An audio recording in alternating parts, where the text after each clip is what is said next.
Hello बच्चों, कैसे हैं आप लोग। उम्मीद करता हूँ अच्छे होंगे। आप सभी की एक परेशानी हमारे सामने बार बार आ रही है, तो मैंने सोचा कि आप लोगों को इसके बारे में इत्तला कर दूं। बहुत सारे बच्चों की मैसेजेस आ रहे हैं कि सर हमें ये समझ में नहीं आ रहा है कि रूट टू इर्राशनल वाले क्वेश्चंस को कैसे समझें, क्योंकि हमें याद करना पड़ रहा है। तो ये वीडियो आप लोगों के लिए है। Here there is a story जिसे आपको अच्छे से समझ लेना है, और इस स्टोरी को समझने के बाद आपको इस क्वेश्चन बनाने में परेशानी नहीं होनी चाहिए। तो चलिए स्टेप समझते हैं। सबसे पहली स्टोरी की पहली लाइन है कि आपको समझ लेना है कि क्या है स्टोरी। स्टोरी ये है कि सबसे पहले आप एज्यूम करें कि रूट टू एक रैशनल नंबर है। सबसे पहले आपने को ये एज्यूम कर लेना है कि रूट टू एक रैशनल नंबर है, और उसके बाद ये सोचना है कि रैशनल नंबर का डेफिनेशन क्या होता है, उसका सिंपलेस्ट फॉर्म क्या होता है। तो remind the definition of rational number. So rational number we know that it is in the form of p by q, where q is not equal to 0 and HCF of P and Q is 1। HCF of P and Q is equal to 1 ये कब होता है? जब एक rational number अपने simplest form में होता है। ठीक है, और इसी चीज का आपको खास ख्याल रखना है इस क्वेश्चन को प्रूव करने में। ठीक है, तो HCF of PQ is 1, इसका डेफिनेशन क्या है कि if HCF of PQ is 1 then it will be a coprime number. ठीक है ना, P एंड Q क्या हो जाएंगे? को प्राइम होगा। अब आपको क्या करना है कि टारगेट सेट करना है। You have to set the target. Target क्या सेट करना है? पहला टारगेट आपको ये सेट करना है कि आपके पास ये जो P और Q जो कि को प्राइम है, कहने का मतलब इसका हाईएस्ट कॉमन फैक्टर जो कि 1 है।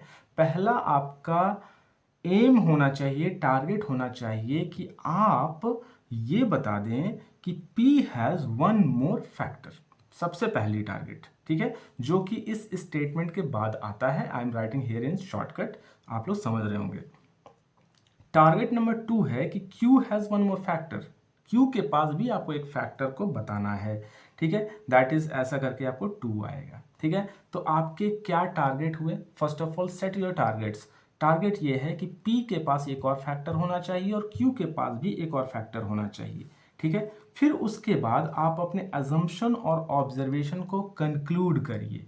What is your assumption? Assumption ये है कि root two P by q के फॉर्म में है, जहां पर उसकी HCF 1 है। ये क्या है? ये आपका एजम्पशन है। लेकिन टारगेट सेट करने के बाद आपका ऑब्जर्वेशन क्या कहता है कि नहीं, HCF of P and Q is not 1, it is 2। क्योंकि यहां भी आपने 2 टारगेट सेट किया है और यहां भी आप 2 टारगेट सेट किए हो और आप 2 लेके आते भी हो।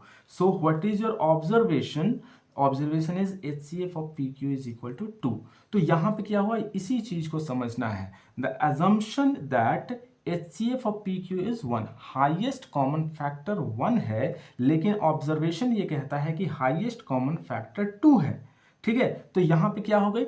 दो चीजों के बीच में लड़ाई हो गई। लड़ाई क्या हुई कि हमने मान लिया था कि HCF क्या है? 1 है, लेकिन आता है 2। यानी ये क्या है? ये एक कॉन्ट्राडिक्शन है। तो कॉन्ट्राडिक्शन हुआ, और इस कॉन्ट्राडिक्शन के बाद you have to write the contradictory statement simply, nothing else. ज्यादा कुछ नहीं सोचना है। अब यहाँ कॉन्ट्राडिक्टरी स्टेटमेंट आप बुक के लैंग्वेज को फॉलो कर सकते हो या नॉर्मल लैंग्वेज अपने लैंग्वेज को भी फॉलो कर सकते हो। लैंग्वेज क्या होने वाली है I will tell you in the next video. बने रहिए और पूछते रहिए सवाल। Thank you so much students.